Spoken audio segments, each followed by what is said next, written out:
경매를 시작해서 공부를 하고 입찰 물건을 고른 뒤 법원에 떨리는 마음으로 입찰을 하게 됩니다. 그러나 결과가 낙찰이 아니라 폐찰을 하고 다시 돌아오는 순간 여러 가지 생각이 스쳐 지나갑니다. 그동안 투자했던 시간과 노력이 물거품이 되어버린 것 같고 또다시 같은 과정을 반복해야 하는 막막함이 밀려옵니다.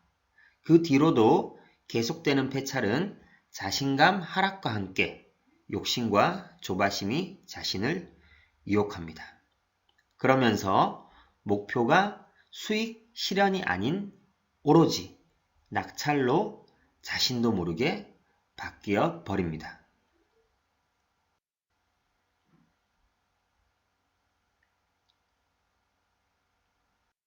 경매 초기에는 관련 책이나 강의에서 낙찰 후 얼마의 시세 차익과 월 수익을 올렸다는 것을 보고 본인도 입찰하면 바로 낙찰받아서 큰 수익을 볼 것 같은 희망에 사로잡히곤 합니다.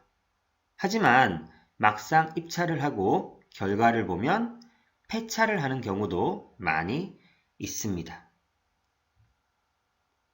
한두 번 이런 폐찰이 계속되다 보면 쌓이는 스트레스에다가 여유를 가지지 못하고 어느 순간 낙찰에만 몰두하게 됩니다.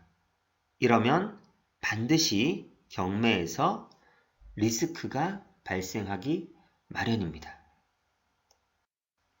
무조건 하나라도 낙찰을 받아야겠다고 하는 순간 평정심을 잃고 예상 입찰가를 조금씩 높이게 됩니다.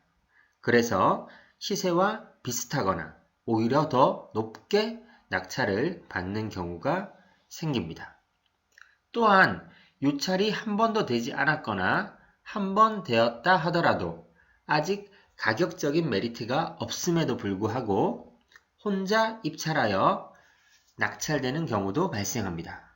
그리고 낙찰 욕심에 동시에 여러 개를 낙찰받기도 합니다.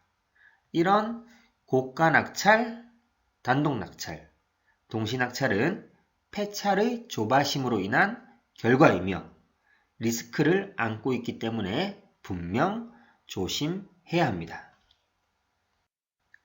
경매 재테크를 하는 이유가 무엇입니까?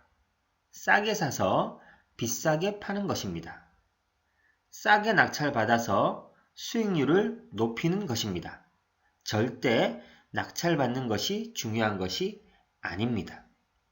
최대한 상황을 보수적으로 잡고 입찰을 해야지 수익률을 계속 낮추면서까지 입찰을 하면 안 됩니다. 폐찰을 여러 번 한다 하더라도 이 물건은 내 물건이 아니었다 생각해야 합니다.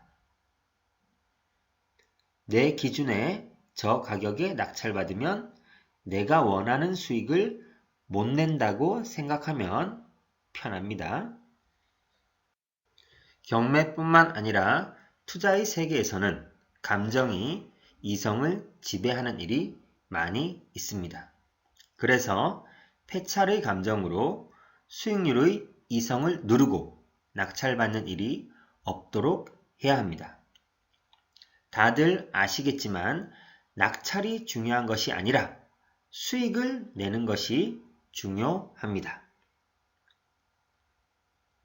낙찰을 목표로 낙찰받으면 얼마 지나지 않아 후회가 밀려오게 되고 괴로워질 것입니다. 그 후유증으로 경매 투자 시장을 떠나는 사람도 많이 보아왔습니다.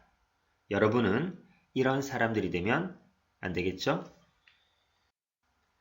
자신만의 투자 기준을 명확하게 세우고 경매 투자를 하셔야 합니다.